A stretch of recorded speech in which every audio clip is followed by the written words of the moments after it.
In 1939, Nazi Germany unleashed an awesome war machine. As the most savage battle in history unfolded, Nazi leaders forced German scientists to come up with an even weirder array of weapons. Some were revolutionary, some were simply crazy. All of them were designed to bring devastation to all corners of the globe and sustain the Third Reich's domination for 1,000 years. A global bomber that could fly through space at 13,000 miles an hour to bring destruction to every major city on the planet. The world's first assault rifle that could shoot round corners. A vortex gun designed to bring down an aircraft by creating a tornado.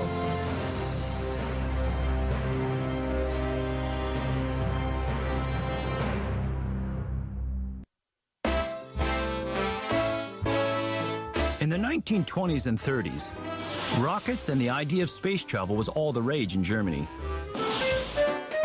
Somehow, the idea had taken hold that one day soon, man would be able to travel to the moon. Well, maybe not real soon.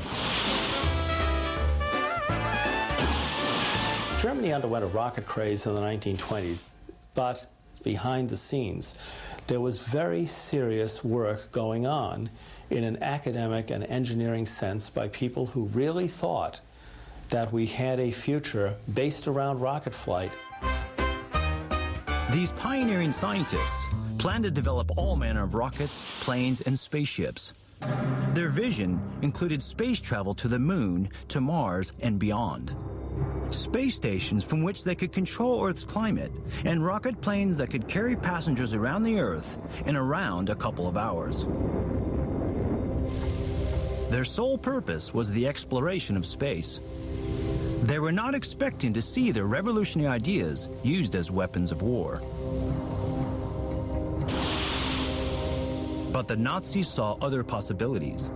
They were quick to realize that rockets had military potential and offered limitless opportunities for a country bent on world domination.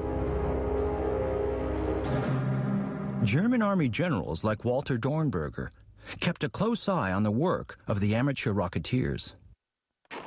When the Nazis came to power in 1933, Dornberger hoped that by exploiting the genius of this exciting new generation of scientists and engineers, the German army would be able to develop powerful and extraordinary new weapons.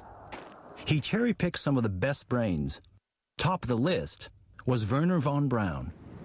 Dornberger installed him at a new top-secret rocket research center at Peenemünde on Germany's Baltic coast. Von Braun set to work.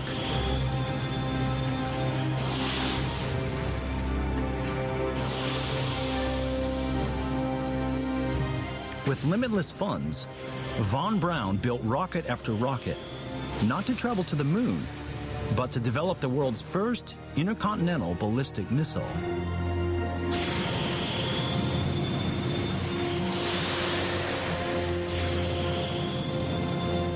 Meanwhile, the man widely regarded as the founding father of German rocketry, Hermann Oberth, had even more ambitious and fantastic ideas. Oberth believed that it was possible to colonize space.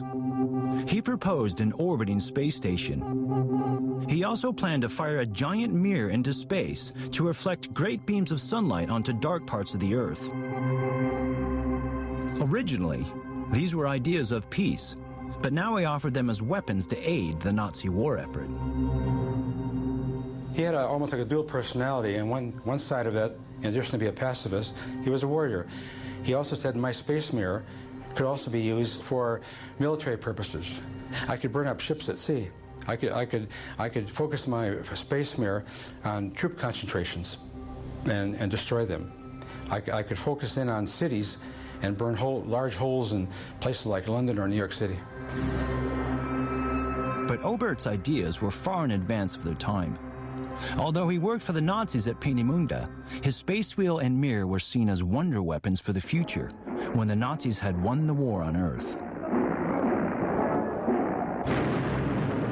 But by 1943, thoughts of world domination were receding fast. The war was changing course. Wave upon wave of American B-17 bombers were decimating German cities. Privately, many German leaders were beginning to fear that this was a war they could not win. Among them, Hermann Goering, head of the German Luftwaffe. Hermann Goering realized by 1943 that there was a definite possibility that Germany would lose this war. The American mass production of B-17 bombers was overwhelming. If something was not done to hit the sources of mass production, Germany would in fact lose the war. So now, Goering turned to the rocket engineers for inspiration. A brilliant scientist called Eugen Sanger had an idea for a plane that could travel through space. If you want an example of looking really into the future, then look at the amazing designs of Eugen Sanger. This man had a plan for what he called an antipodal bomber. It could fly to the Antipodes, the other side of the world. Sanger's space bomber was decades ahead of its time.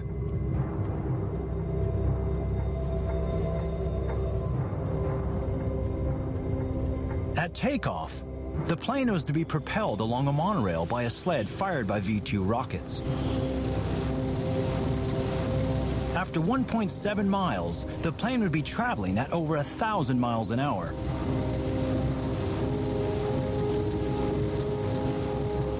As it left the track, a second rocket inside the bomber would alter the plane's trajectory and propel it 90 miles into space.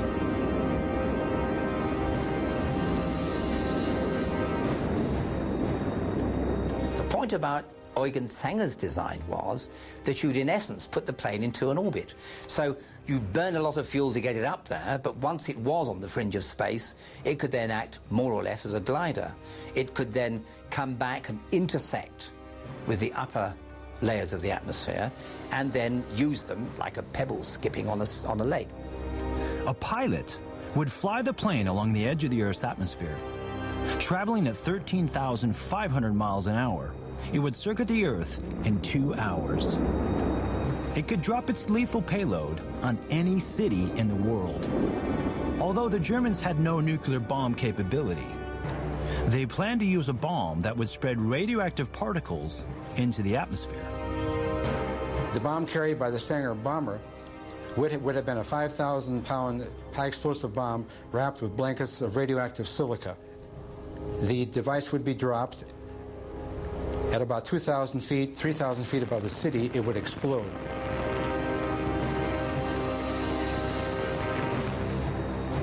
The radioactive silica would fall like snowflakes, and the end result would be radioactive sickness and death. Having dropped its deadly payload, the space bomber would glide back to Germany, gradually re-entering Earth's atmosphere. The landing part, where it's in essence gliding down to Earth without any power, is very much like the shuttle. The difference between the antipodal bomber and the modern shuttle is that the shuttle doesn't have engines, and the antipodal bomber did.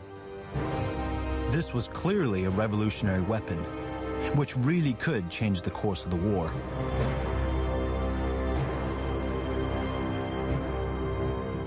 Goering immediately set Sanger up in his own research base in northern Germany, with instructions to develop the antipodal bomber. But Sanger had a secret. He knew perfectly well that his idea would be years in the making. But desperate for the funding, he omitted to tell Goering about the timescale. He even persuaded Nazi leaders that the antipodal bomber could be a useful propaganda tool for them. The Nazis were delighted because they had a new piece of armory in their propaganda machine. Eugen Sanger was delighted because somebody was paying him to indulge his favorite hobby. When Hermann Goering finally realized the antipodal bomber was an idea that was simply too far ahead of its time, his mood abruptly changed. Sanger, I think, was largely lucky to avoid simply being thrown into some sort of camp or prison for what was increasingly seen by the Germans as a waste of their wartime resources and money. After the war, Sanger's report on his antipodal bomber was carefully analyzed by the victorious Allies. Some of its features, like the system of re-entry into Earth's atmosphere, can be seen in today's space shuttle. There is one crucial difference. The main difference, of course, is that the space shuttle is carried aloft on a rocket, whereas Eugen Sanger's antipodal bomber would have got there under its own steam. In fact, of course, it wouldn't have worked. You would need a multi-staged rocket to get something like that bomber up into near-Earth orbit. It is impossible to put a heavy plane of that sort up into near orbit simply by carrying its own fuel. Nazi inventiveness and ambition knew no limits. Backed by outstanding engineers, they would produce many fantastic weird weapons of destruction that worked brilliantly, like a gun that could shoot round corners.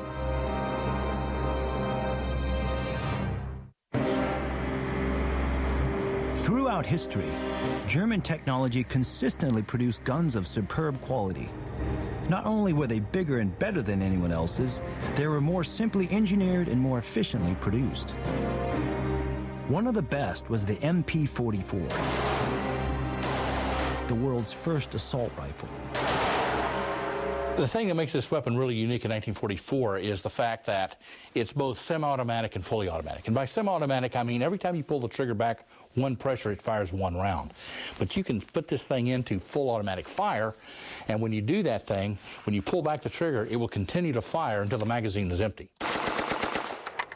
No one had a gun to compare to this. Standard issue for Allied troops was either a rifle or a submachine gun. Both were at a disadvantage against the assault rifle. Then, German engineers went one better. They came up with a thing called the curved barrel device. And here it is. It's a way to shoot around corners. And what this is a very, very heavy piece of metal that was stuck on the end of the barrel. And as the bullet came down here and hit this, it was turned 90 degrees and exited here. The curved barrel was developed because of a rare engineering error on a tank assembly line. Engineers found they had built tanks which could not be fitted with the normal turrets. Ever resourceful, they gave the vehicle a flat roof and a new name, an Elephant. They fitted it with an 88mm gun to use as a long-range weapon against Russian tanks on the Eastern Front. But in their haste, someone forgot to fit a machine gun, leaving the Elephant fatally exposed to attack. Russian infantry learned real quick that they could run up to these vehicles, pour gasoline in the top, and torch the vehicle. And the vehicles could not support each other. You don't have a machine gun aboard the vehicle. So if you're here and I'm here, Russian infantry is climbing on your vehicle. I have no way with a machine gun to keep them off. A weapon was needed to help the German crews to defend themselves inside the Elephants. So the modified MP-44 with this curved barrel device was created so that the German crew could stick this outside the turret and hose the vehicle down to keep Russian infantry from climbing on the vehicle. Engineers experimented with two models. One curved 30 degrees, the other by 90. The sharper angle was for use in confined spaces like tanks. Having made a gun that could shoot round corners, now German troops wanted to see who they were firing at.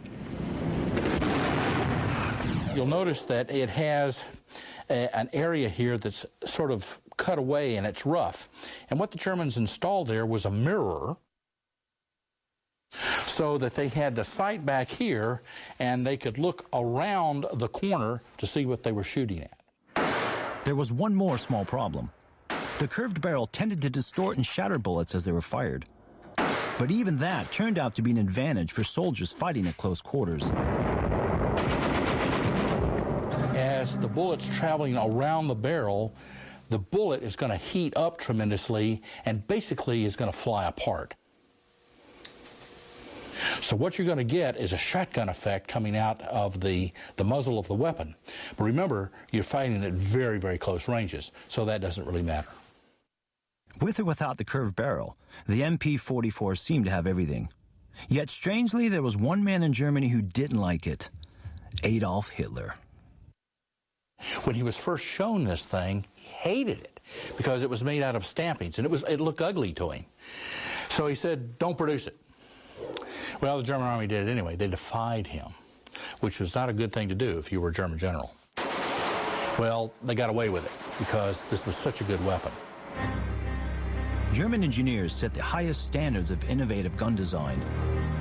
But in 1944, as the war was slipping away, they began to experiment with ever more bizarre weapons. Guns that astonishingly didn't fire bullets or shells, but instead used elements of nature as ammunition. These weapons were the brainchild of Albert Speer, Hitler's armaments minister. He set up research bases in Germany and Austria to develop them. This was one. It may look like two giant loudspeakers, but in fact it was a sound gun designed to kill. The gun worked by igniting a mixture of methane and oxygen in a resonant chamber.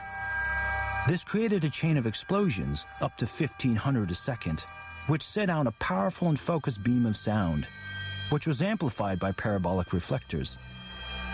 The pressure of the sound was unendurable.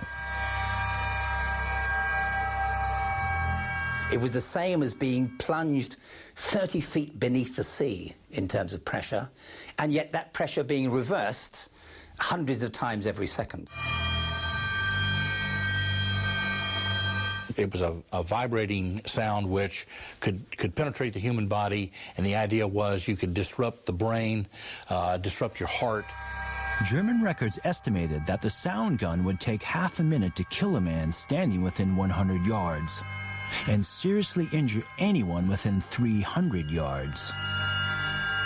The sound gun may have been lethal, but it was also big and cumbersome. It was never used in battle. But I'm sure those practical problems could have been overcome. And somewhere in the world, I'll bet there's a crazed dictator who's longing to revive the idea.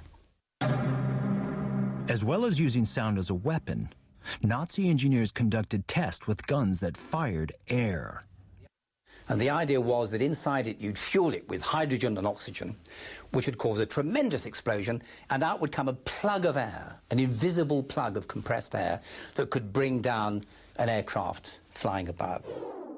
The wind gun was used just once when the Nazis tried unsuccessfully to defend a bridge on the Elbe River. No planes were shot down, and the weapon was abandoned. None of these extraordinary weapons survive today.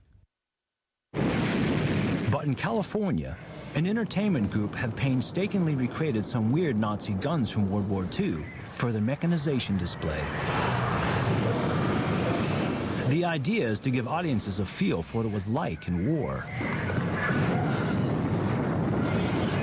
To feel a concussion of something like that hitting you, and the fire and the explosions and the smell of diesel and you know, dirt being kicked up and all that is the closest, you know, that you're ever going to get to actually being in a battle without being there. In this show, the guns are harmless. They make a lot of noise and bring down model houses. But they were built using the same principles as the Nazis over 60 years ago. Of course, the original designs were the designs that the Germans made in World War II. They're the people, they're the granddaddies of all this kind of work with vortex guns and sound weapons and things like that. This is a scaled-down vortex gun or cannon. The original German version was around 20 times bigger. The German gun was designed to create a vortex or whirlwind strong enough to rip the wings from an aircraft. This cannon, although much smaller, works on similar principles. An explosive charge is placed inside the cannon. Upon ignition, an invisible vortex is fired into the air at 100 miles an hour.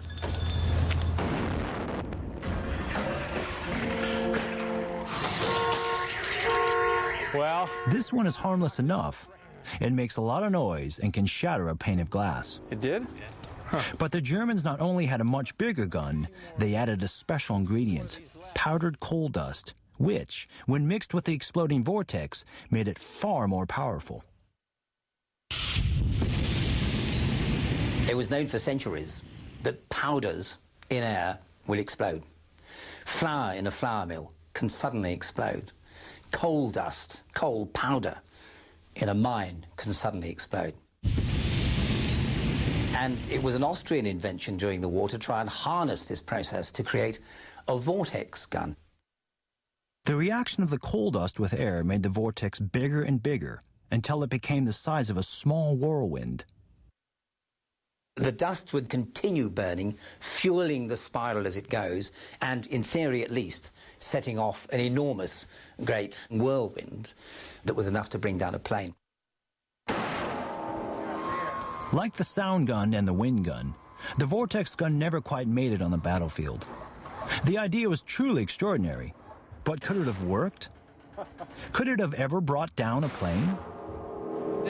If the planes had cooperated, yeah. I mean, from what they knew and what they were able to do, it's pretty amazing that they built these things and they got the effects they did out of them.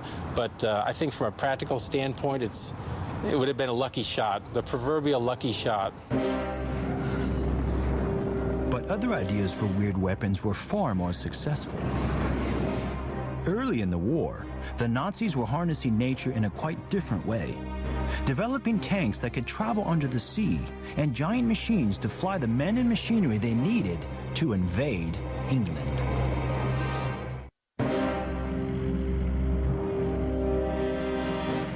June 1940. In just a few short months, the German army had conquered most of Europe. While Hitler was sightseeing in Paris, his air force, the Luftwaffe, had orders to soften up the British to pave the way for a German invasion. The success of the German army was based on blitzkrieg tactics. The sheer speed and surprise of the ferocious attacks left defenders helpless. Britain posed a new challenge, though. Hitler had to figure out a way of launching a surprise attack across the 26 miles of the English Channel. He wanted to get an invasion force of 160,000 men with heavy armor onto the shores of England, fast and with maximum shock. Germany had invested heavily in assault gliders in the 1930s, and these were used very successfully in 1940 during the invasion across the Low Countries. But these were all very small gliders capable of carrying at most 10 or 15 or perhaps 20 troops. Hitler asked the Messerschmitt factory to come up with a design for something much bigger.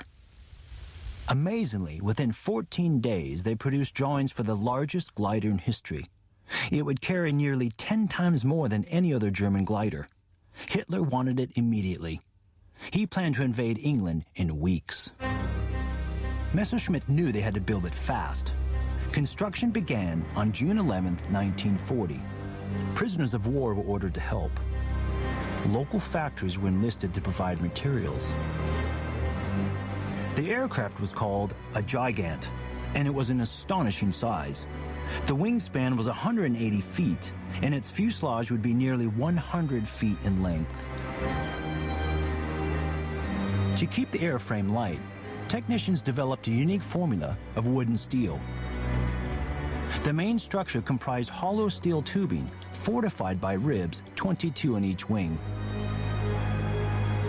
They were shaped and supplied by a local furniture factory. A bed factory produced the steel frame for the massive loading doors at the front of the plane. Hitler had asked for a plane that could fly a tank through the air. Messerschmitt built something even bigger. The new glider could hold 120 fully equipped troops. In all, it could carry a load of 24 tons. Incredibly, just 3 sheets of reinforced plywood would take the weight. Plywood, where you stick together sheets of wood with the grain at opposite directions, is much stronger than normal wood is. And if you impregnate it, soak it with resin or with some sort of varnish, then it becomes much, much stronger. The next big challenge was to get the Gigant into the air. Meanwhile, another weird idea was being developed for the seabed. A key element of Hitler's invasion plans was tanks. To keep the element of surprise and get them into the battle quickly, why not drive them ashore, underwater? From July 1940, 168 Tauchpanzers were modified so they could operate below the surface of the sea. They were sealed up and snorkels were fitted to provide air for the crew. They were called dipping or deep wading tanks. The main problem of a deep wading tank that's actually all the way underwater and simply using a snorkel is that they're still somewhat buoyant. It might seem strange that a 25-ton steel object is buoyant, but it still has air in it, and as a result it doesn't have good traction underwater. Tests were carried out at Putlos on the Baltic coast. They found that the tanks often became bogged down on soft soil like a riverbed. For the crews trapped 45 feet underwater, escape was a terrifying ordeal. The hatches basically have all of the weight of the water on top of them. So basically you have to let the tank fill with water. You can then open up the hatch and escape using an aqualung or something similar. But the problem is for the 5 or 6 minutes that it's taking to fill with water, it's pretty terrifying. While tank crews were learning how to escape from a tank stuck underwater, Messerschmitt's engineers were puzzling how to get the biggest glider on Earth into the air. An ordinary-sized glider was towed by another aircraft. But for the Gigant, there was no available plane that was big enough. Rockets were attached to the wing to give more lift at takeoff, but it wasn't enough. Next, they harnessed it to 3 separate aircraft to pull this monster into the air. Sometimes it worked, sometimes it didn't. To coordinate 3 of them was impossibly difficult. They had endless crashes and near crashes, and it became obvious that using 3 separate aircraft to tow just one was never going to work reliably. The next idea was simply bizarre. Take 2 planes, cut them in half, add an extra engine, and fuse them back together. It was called a Heinkel 111Z, and although it looked decidedly odd, it worked. Eventually, someone had the bright idea of fitting the glider with its own engines. 6 French Gnome-Rhone Butte engines turned the Gigant from the world's largest glider into the world's greatest transport plane. It would make more noise, but it would do the job.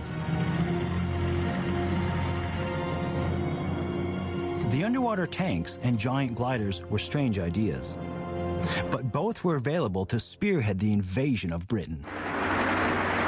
But determined resistance from the British Air Force persuaded Hitler to think again. In September 1940, the invasion of Britain was cancelled. But the Flying Gigant and the dipping tanks played their part when Hitler came to invade Russia in 1941. As the course of war swung back and forth, the German war machine came up with ever more inventive ideas. In 1944, the Nazis, using amazing new vertical takeoff planes, hit back at U.S. bombers who were decimating German cities. At the outset of World War II, Germany had the finest air force in the world. The Junkers 88 bomber and the Messerschmitt 109 fighter were a match for any aircraft in the world. In 1940, Air Force Commander Göring and Adolf Hitler were so confident of the invulnerability of the German Air Force, they put a brake on aircraft development and research. They just didn't think they'd need it. It was a decision that would have dire consequences for Nazi Germany, because by 1944, aircraft like the Me-109 were practically obsolete. They were no match for the new U.S. fighters like the Mustang. As a result, U.S. bombers enjoyed almost complete protection as they relentlessly pounded German targets. Hermann Göring and the German Air Force were desperate for a fantastic new aircraft that just might tilt the balance of the war back in Germany's favor. They were prepared to pay any price to get it. If you look at the list of Nazi developments as the war went on, the one thing that does strike you is how profligate they were in wasting money. And there's no other way of looking at it. I mean, they weren't developing an ideal fighter and making it bigger and better and faster. They were developing dozens of them. By 1944, the German Air Ministry needed a miracle. They hoped that the many ideas that the aircraft designers were now working on would help them to fight back. One urgent requirement was for a defense interceptor that could be inexpensively mass-produced. There were many suggestions. One was called the Natter. It was a small piloted jet rocket. Using cheap wood, it could be easily built in small workshops by semi-skilled laborers. Launched from a vertical pole, it was designed to fly at 600 miles an hour.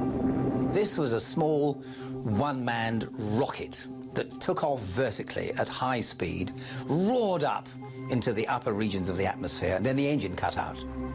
Then the pilot used it as a glider to attack aircraft as he very gently descended towards the Earth. The Natter's firepower was awesome. It had 24 air-to-air rockets to fire from its nose. But if that failed, the pilots were encouraged to bail out and ram the plane itself into enemy aircraft. The Natter itself was considered quite expendable. If the falling plane didn't strike an Allied aircraft, it would be left to crash to Earth. Only the engine would be recovered for future use. The design was considered so weird and dangerous that the German Air Ministry rejected it. But the designer, Erich Bachem, bypassed the conventional route. He persuaded Heinrich Himmler, leader of the SS, to fund the program. Despite Himmler's backing, it flew only once and crashed shortly after takeoff, killing the test pilot, Lothar Siebert. On the weird scale, the Natter comes near the top. It may not be the chart topper, but it can't be far from it. Almost as weird was another rocket-fired interceptor, this one from Messerschmitt, the Me-163. The plane took off normally, but was then blasted by a rocket vertically into the air at 600 miles an hour. This was an unheard-of idea. It was powered with a proper rocket engine, and the idea was that it was launched on a set of trolley wheels that could fall away as it took off, so it didn't have the bother and the aerodynamic encumbrance of actually carrying its own undercarriage. Then it would use its rocket power to fly up to 20,000, 30,000 feet and then glide down, shooting aircraft out of the sky as it came. The fact that it launched vertically, like a little space rocket, gave it a great advantage. Must have been hell to sit in, though, from the pilot's point of view.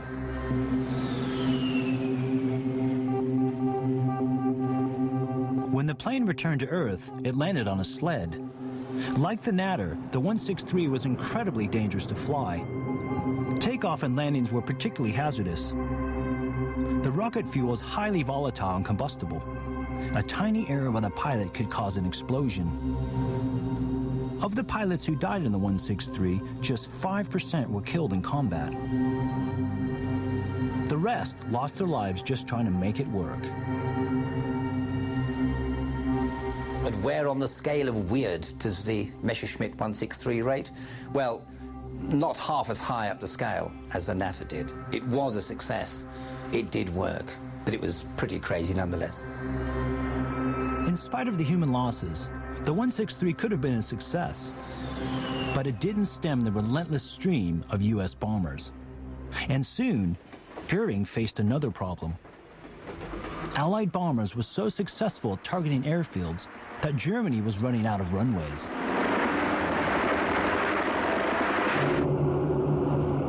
Hermann Göring realized that he needed a different kind of flying machine, one that could be hidden in the woods, hidden in the backyard, hidden anywhere, that could take off vertically, make a transition to horizontal flight, come back after its mission of attacking the B-17 bombers, make a transition, and land vertically. It did not need a runway. Astonishingly, Goering turned to a zoology professor from Göttingen University, Erich von Holst, for a solution. Von Holst was an eccentric professor with a lifelong passion for dragonflies and hummingbirds.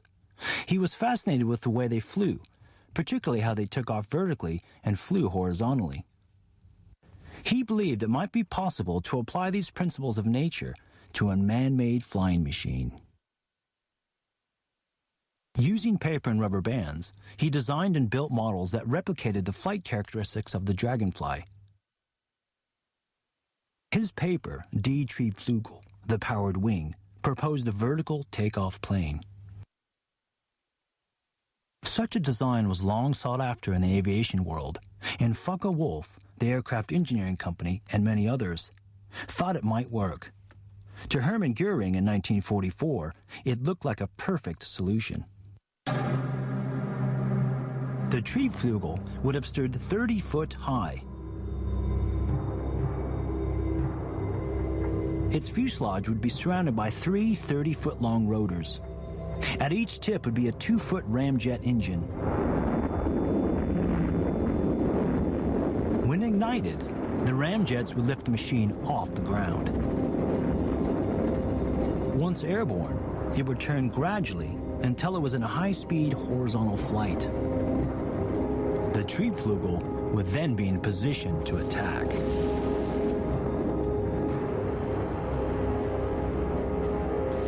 It would rise up to their flying altitude of, say, 28,000 feet and meet them head-on and fly through the entire bomber pack, hoping to destroy bombers or perhaps to disable bombers, and then later on Messerschmitt Bf-109s and Focke-Wulf 190s could finish them off. To land, the Triebflügel would return to vertical flight. But it remained just an idea. The war had ended before it could ever come to fruition, and I don't really think it would ever have worked. That's why I'd nominate that for the weirdest weapon of the lot. But something just as weird was being cooked up halfway across the world. Germany's greatest ally, Japan, was working out how to turn radio waves into a death ray.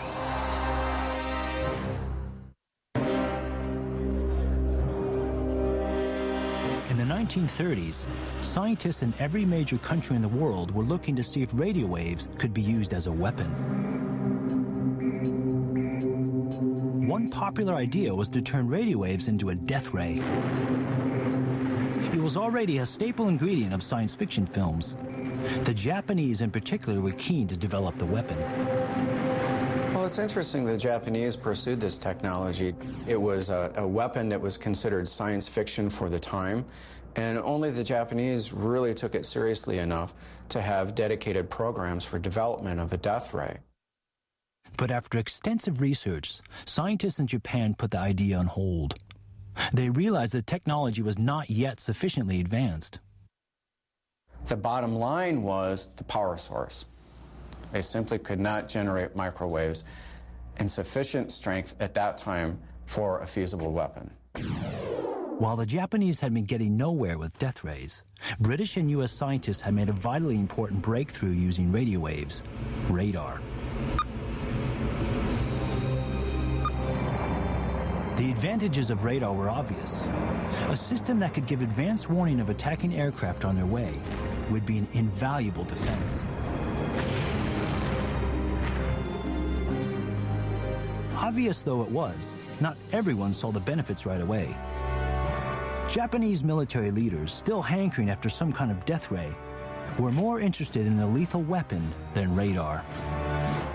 Even though the scientists and engineers provided them technology that could be used, the military services did not express much interest in developing radar.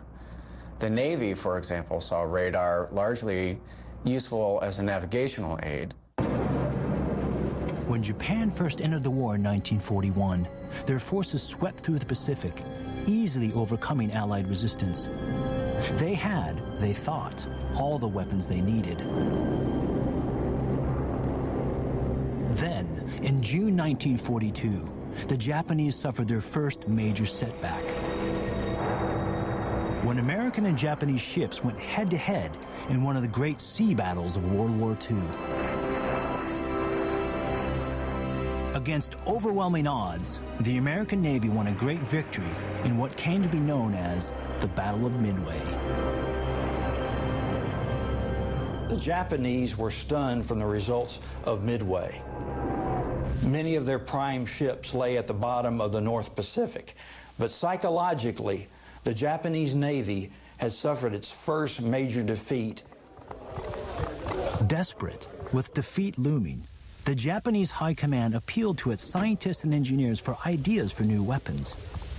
A brilliant young naval scientist called Ito Yoji had two extraordinary suggestions for Japan's leaders to consider.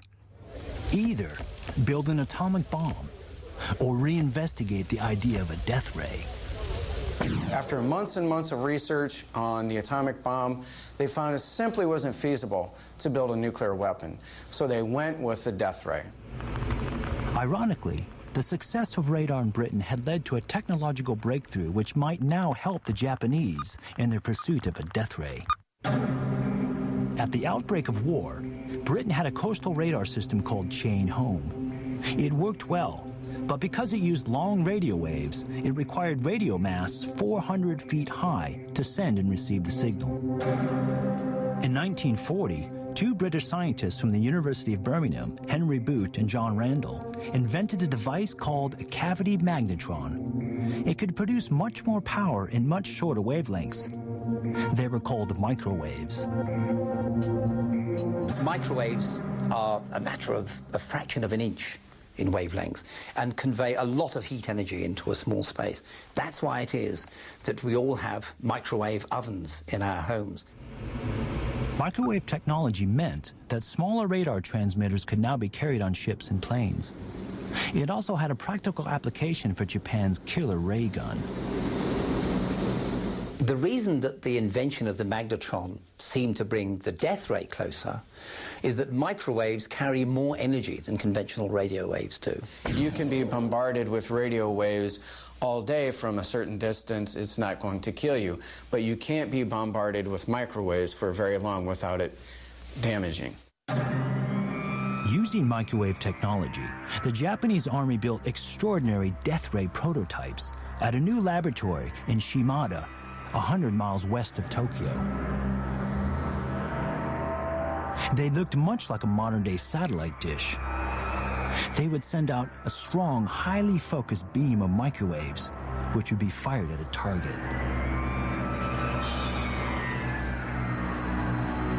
What we have is a device that you can point at an invading army and one sweeping stroke fry all the people who are coming at you.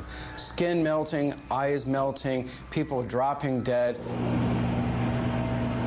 It would, in essence, cook them from within. It would denature their protein. It would heat up their cells so that they could no longer function. Japanese Army records show that the first death ray victims were rabbits.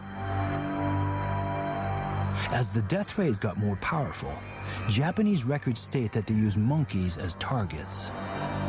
And that has a sinister implication because many times, instead of recording human beings, they would write monkeys. So it's a possibility that the Army also used human beings in this research with a death ray.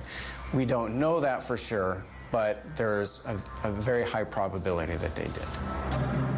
But killing animals and possibly humans in controlled conditions was a long way from producing a death ray for the battlefield. What you've got to do is make a weapon that can bring down a person a long way away. And that's very different from just bombarding a sitting duck with microwaves. The Japanese hoped to sight death rays on ships and along the coast to zap invading armies and bring down planes. In tests, they found a death ray could disable moving vehicles by short-circuiting the electrics, but only from a distance of a few yards. So could the Japanese really have fringed the coast with microwave transmitters and stopped anything from coming near? Of course they couldn't. The amount of energy, in theory, you'd need to generate would be all the world's power stations put together. The war ended before the Japanese death ray was ready for battle. As Japanese leaders signed the formal surrender on September 2nd, 1945, they may well have concluded that if they'd chosen to concentrate their research on the weirdest weapon of them all, the nuclear bomb, then the outcome of World War II may have been very different.